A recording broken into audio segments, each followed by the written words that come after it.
Welcome back to the Social Media Church podcast. I am one of your co-hosts, joined by a former co-host and not joined by my current other co-host. If that wasn't confusing enough for you, we got to mix it up. Sometimes the intros I feel like just are the same thing every time. I didn't tell you my name. My name is Aaron. My co-host that is not here is Nils. The former co-host of this show, Jay Kranda, is joining us. And Jay, I feel like it's just been way too long, but I'm so glad you're here. Thanks. Yeah, it feels like forever ago that I was part of the Social Media Church podcast. But yeah, I know I've been on a few times since, but it's so glad to be back on with you. And it's a really important reason that you're back on. You made a TED Talk style video on YouTube, which is linked in this description. As it stands right now, it has a couple hundred views. I would love for this podcast to bump that up to 1,000 views so that Jay can rub it into all of his friends. No, but in all, Jay genuinely doesn't care about the views on his YouTube channel. But Jay, I do love all of the content you post there. How you utilize YouTube is just like a place to explore your thoughts. You've always used it that way, and then you've leveraged Instagram that way as well. And this is not about what we're going to talk about, but I just want to throw honor your way. I love it that you explore your thoughts in that way, that you document it, and then you put it out. And what I most appreciate about you, Jay, and I think we've had this conversation before, because both of our biggest pet peeves is the people that take the screenshot of the tweets and then post that as a picture on Instagram. Drives me up the wall. I think that drives you up the wall as well. And I will notice, because I follow Jay everywhere, his links are all in the description of the show notes here, so you can follow Jay everywhere too. It is the same content everywhere, but it matches the medium that it's being posted to, which I can't celebrate that or thank you enough for doing that. I think you're the only person in my social ecosystem that appropriately does that. And maybe you can let us know the secret. How do you do that? I know like practically it's like pretty simple, but like that takes time to post the same thing differently on all the spaces that you post. Yeah, I don't know. I will say that I'm generally I'm a practitioner in the sense that when I'm learning something, I try to do it myself. And so I know I will help my own church and different organizations like think about this. And sometimes I use my own social channels to experiment. So I don't think I'm amazing at it, but I do go through this TED Talk. I pretty much wanted to post, I recorded this video and then I was like, okay, well, I want to make a story. I want to make a reel out of this. And so I was just like, okay, I hadn't done it in a while. So I was like, okay, I went into Final Cut and changed my dimensions. But then when you do this, you are reminded that sometimes the dimensions don't match the export. And so like Instagram does this weird thing when you upload it and it looks right, but in full screen, the dimensions are off. And you're trying to figure out, and some of it I get, some of it I don't. But honestly, most of the time I do some of this stuff just because I want to like every once in a while learn how to do it. And and you learn the little nuances of each system of like, the same reason why if you try to like export a video from TikTok or Instagram, they'll put the watermark in there. Yes. Or they'll remove the music that you use because of licensing. And those are the things those are the small details as you're trying to think through strategy or helping somebody else. Like you got to know it. And the only way to know it is to do it. So a lot of times, a lot of stuff that I do on my own social is not super dynamic, but it's usually just me experimenting so I could help somebody who's a lot more of a dynamic teacher than me. And so, that's true. Yeah. It is dynamic in the sense, though, that you're also not it's not throwaway content. And I think that is the combination and the sweet spot that you've found where it's actually worth following you everywhere on social. It's good content from your family. If you want to see Jay Kranda learning to do what was the trick on the skateboard that you were trying to do? It wasn't a shove it. It wasn't a kick flip.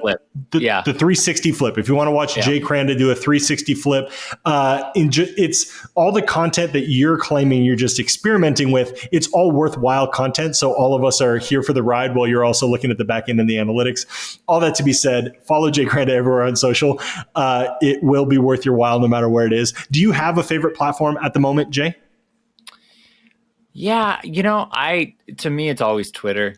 Always. So I definitely enjoy Twitter the most. It's funny. I just went on vacation last week and I had a friend of mine messaged me, one of our close friends. They were like, "Why aren't you posting photos?" And it's like, I'm just terrible at continually updating. I definitely don't see myself as like, I'm not, because clearly, social, social is like, I always say social is kind of like high school. You're either popular or you're not.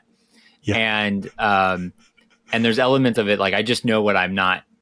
I just don't get that draw. And so, and I generally would rather like this friend who wanted me to post on Instagram about our trip. And I was like, but we went to dinner with him when we came back and we were able to talk about it. And that's generally how I think of it. Doesn't mean I believe some people should do it. And, but I generally see a lot of my platforms more as a place to a little bit share about my family, but a little bit help other pastors. So I do that here and there. But I love personally, I use Twitter constantly. Twitter is my place where I go. And then I like putting resources on YouTube. And then Facebook and Instagram are more just for family and friends and some resources. But Twitter is my Twitter. I log into Twitter every day. And I love it. Yep. That one, same for me as well. I'm not nearly as useful or helpful unless you love Beaver football. I am not helpful on there on Twitter, but I will talk to you. And so you can always reach out to us. But Jay, I'm curious, when you're putting together a video like this TED Talk, I'm even curious. I understand, I think, why you call it a TED Talk. I'm curious why you call it a TED Talk and what was the motivation to putting it together and maybe what's it about? Yeah. Just kind of intro us. Yeah. So the big thing here is I had realized I was looking at my LinkedIn, which is a platform I never log in. Sorry, Niels. I know he loves LinkedIn. And Kenny Jang, we apologize to both of you. I know. I feel like if I'm looking at LinkedIn too much, people are going to think I'm looking for another job. And so the thing is that I realized I was celebrating a 10-year anniversary of being the online pastor at my church. Wow. And I was like, kind of hit me that was true. And I was processing everything I've done, successes, failures, and kind of where we're at. And then also looking at the landscape of coming out of COVID and just thinking about digital. And I had read a couple books. I had kind of gone on a mission in the last kind of 3 months to read like every online church book that was ever written. It's amazing. Can you share with us a little bit, because I followed your journey on Twitter. Can you share with us some of those titles and books? And when was the earliest book written that you read? Oh, man. Yeah, I think because there's one like from the 90s, right? Yeah, there was one called Cyber Church by Patrick Dixon, I think. And that was like it was in the early, like 91, I think. Early. I read a bunch of like religion online case study stuff. Like I'm looking actually on there's one called the Internet Church.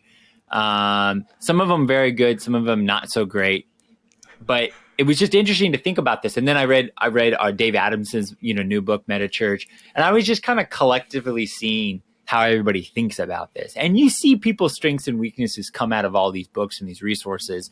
And I was just thinking like, I'm not in a place that I feel like I have a book in me, but I just wanted to put down like my, 18-minute, that's what a TED Talk is, 15, 18-minute shot. Totally. Of like, this is how I think about like digital in the church. And so anyways, that was kind of that TED Talk. And just, this is how I want to encourage pastors, the local church pastor, to think about digital. And a lot of like, so it was just kind of a coherent, like, just like, here's how I would think about it. Here's the philosophical angle. And here's how you can start processing how to embrace digital. So it was just kind of a 10-year kind of like summary of how I would help a pastor if I was getting coffee with him. Yeah, which it was everything that, and I'm really glad when I was listening to it, that's how I felt like, hey, we're just sitting across the table. And I feel like that's how all of your content is, which is, again, why you are just the master at all of this. I don't care how many views it gets, it's not enough. And however many views this TED Talk gets, it's not enough. And for some people who are new here to the podcast, yes, Jay Kranda has been an online pastor for 10 years.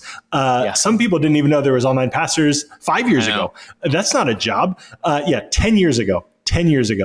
I think I was trying to remember. I think somebody you were sharing, maybe it was on Twitter. Somebody came up to you, or maybe it was even in this video. It was in the video. Somebody came up to you and was amazed that you had been an online pastor for 10 years, which gives you such a unique perspective. And that is why all of this stuff matters, because you haven't deviated. You've actually been in the same church in this role for 10 years, which is also incredibly unique and incredibly valuable. And there is a rare set of glasses that you wear when you're looking at online church. And so I'm like diving into the video without we'll touch on the video, but you're still going to want to watch it. One of the things I thought was interesting that you did, that I thought the whole video did a great job of, was kind of categorizing and actually like laying out, separating some of these terms that we've like lumped together, and it's like a web of things, and it means one thing one place and another thing another place, and you just kind of like ironed out this messy ball of yarn to just help us better understand, like, okay, this is to the point where you broke it down to two types of churches. So I'm curious to kind of dive into some of this like definition and like breaking it down. So do you want to maybe elaborate on the two types of churches who would be approaching this video and learning something from it? Yeah. So it's when you're talking about this, you tend to have, the loudest voices and the people that have, had success are sharing their stories. I always think of this as like the frontier, as America was moving from, the east to the west, you had all these stories of people coming from the frontier back to, New York and Pennsylvania and all these places. And people who hadn't been there are listening to these stories, and the stories could vary from, there's gold to, there's people there, there's a bunch of people trying to kill you to, it's horror stories. And I always think about that. I live in California, a place that's only been a state for like, 150 years or something.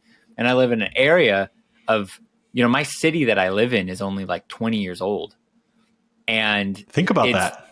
And think about, like, if you go back far enough in time, like there was nothing. And now all of a sudden, like, I live in suburbia. And so it took somebody having to conquer that ground. And sometimes those voices, it could be very confusing for the average pastor to go, well, what does digital and online church really mean for me? I'm pastoring in this area. Yes. And so if I look at, like, my friends that are leading in these areas, there's a lot of good stuff, but it's hard for the local pastor to think about this. And so I, as somebody who's navigated this and kind of understand these different worlds, because I attend a local church and I'm on staff at a local church, but I also, am doing digital ministry.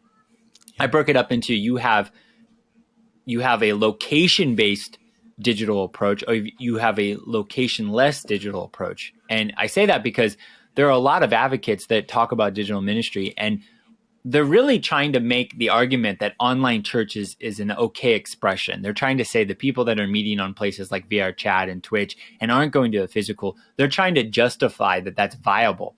And I do think that there's something about that is viable. Like, it's missionary work, and it's very different than the person going to church, in Texas, or the person going to church in New York City. It's a whole nother audience. But I think it's important that we have to frame it to understand that there are people that are called to locations. They are reaching regions, and they're doing physical ministry, but they got to integrate digital in a way that's healthy. And then there's people doing locationless. So you got somebody like DJ Soto that's doing VR church, and he's trying to advocate, he's using the word online church, but we have to understand, what does it mean for the local pastor, in San Francisco, who's doing local church and doing online church? Like, how do they translate that? So I think I use this phrasing, location-based digital ministry and location-less digital ministry, and that divides out the term. So if I'm talking to like a friend of mine like Jeff Reed, who's very much an advocate for location-less ministry, as much as I agree with him, I also have to translate that to the local pastor, who I interact with way more local pastors that have churches of 250 people, and they're going, well, what does that mean for me? And I think maybe in 15 years this is going to impact them. But guess what? There's a lot of time between now and this, metaverse or whatever is going to come upon us. And Right. so I think of it as that location-based ministry and location-less. And I think that's very helpful to kind of talk about some of this stuff and to filter when somebody else is talking to you. Even just the idea that you have, and you say this in the video, you try to stay away from online, right? And you like to talk digital because it's ones and zeros. So when we're talking about this stuff, it's digital church, and there's a lot of stuff that falls under the umbrella within digital church, and certainly those two types of locations, either like a location based that still uses digital, by the way, and then location-less, which is exclusively built on digital. Now, you used a really great example of you and your wife for how to just kind of comprehend what this looks like, because I think it's easy for us, even in this space, to forget, like, we are all simultaneously living this out. And for whatever reason, it's really hard to just integrate what we're all doing in our personal lives into the strategy and life of both our congregation and the new people who are attending our church that also are living in this seamless digital physical world. Not phygital, but like we're using both mediums to function. And so do you just kind of want to talk about the example of you and your wife and how that can apply to church? Yeah, I heard this example first from Matt Engel from Glue. I remember we were at an event in Colorado, and he brought up this example, and he probably heard it from somebody else. And I've heard it from other places, but I'm giving credit to him because I thought it was a very powerful visual of this idea that, again, I think a lot of digital missionaries, digital advocates in the church space are trying to argue with the local pastor who doesn't believe in online. And so they're trying to overly justify these digital experiences. And I think we got to always recall back, like, okay, what is the end here? And personally, as much as I believe in the potential of online, I also believe we are, physical beings. And and this happens, like if you think about this in like modern day, like theology, like sometimes like there's been this movement, like when you think about heaven, like we're only spiritual. Well, no, we're also physical. And a lot of times what happens is because the answer is a little bit more complex, we tend to lean one way. Yes. And so here's the deal, like our future self in heaven is both going to be, non-spatial and spatial. Like we're going to be physical and spiritual. Do we fully understand what a fully, realized, eternal, like focused body is going to look like? No, we don't, but we understand that there's a physical part of eternity future. And there's also a spiritual, non-physical part, because we know we are both physical and, spiritual beings because of our soul or our spirit, whatever you want to call it. And so I think it gets real hard where people want to say digital is okay, but we can't forget that, and this is where the example comes in, that we use digital in our relationships constantly. And so I think about in the relationship with my wife Jody, like we are doing life together physically. We're spatially coming back to the same space, but we use digital throughout our day to text, to send gifts, to update, to contact each other. We're constantly interacting digital to enhance our relationship. That digital never is going to replace our physical. Right. Now, it can replace the physical if I'm traveling or if I'm gone for, the day, but we always come back to each other. And I think the marriage example or relationship example is a really good example of a marriage between digital and physical done right. Now, obviously, digital in that example can get in the way of our relationship. Yes. I could be on my phone too much. And when I was on vacation, I checked email a couple of times, and my wife made a comment like, "Are you going to take less time off when you submit your vacation hours?" And because she noticed that I was checking my phone. Yeah. And so, but I think that marriage, like the way we use digital in our marriage or any relationship, is an example of how a local church should integrate digital. It doesn't replace it, but it can enhance it. And I feel us both having iPhones and having internet connection, I feel more connected to my wife throughout the day because she can text me a funny photo of something my kids did, or I can send a funny photo that something happened at my, you know what I mean? Like we can, we can update. Like yesterday I was coming home from work and I wanted a cup of coffee. So what do? I text her. I go, "Hey, do you want me to pick you up a tea?" and I Right. didn't have to like drive home, talk to her physically. And so I think Yes. that is a really good example of like, think about it that way, not as replacing the physical, but enhancing it.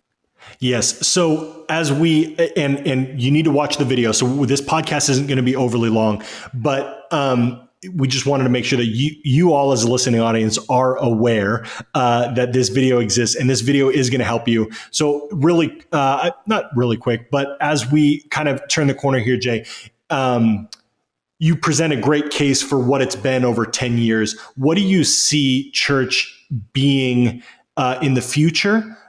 From right now, so tomorrow, the day after, months, maybe not 5 years down the road. Let's talk a little closer than that, and maybe one discovery or something that you learned in the pandemic. Like, is what we learned in the pandemic something that we're now applying to the future, or did we do this weird thing in the pandemic? And I don't also want to talk like the pandemic's over. For some people, it's still a very real thing and all of that. But did we actually learn something as the capital C Church that we're now taking forward, or kind of what's the state presently, looking back and then looking forward? Yeah, I think during the pandemic, it was everybody learned how to connect when you couldn't physically connect. And I think it wasn't, it's not the early adopters that we had to worry about. It's the early majority or the late majority who was really anti it. So I think a lot of people realized Zoom was possible. Now there was a retract when we could meet physically, but I think now there's this training, people.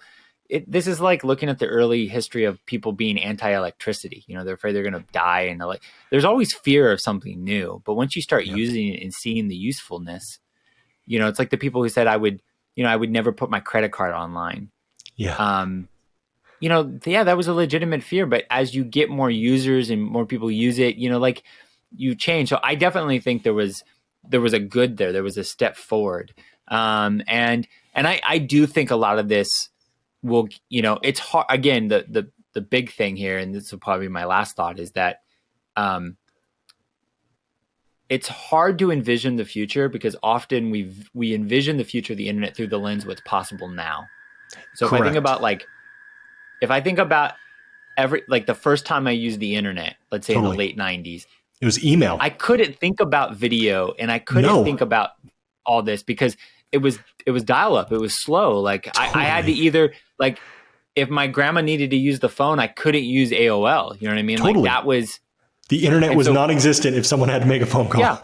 Yes. So people are so confused. Like, how is this getting? Well, most people haven't really experienced 5G, and it's going to change. And so sometimes our current point of view, and I think the example is always from a God perspective, where it's like you and I only see so much of our life, but God sees our life and he sees the long run. We only see what's in front of us. And I think sometimes with technology that limits us what's possible. So I think everything's going to get easier. I think there'll be new questions and new dilemmas, but I think it will be easier.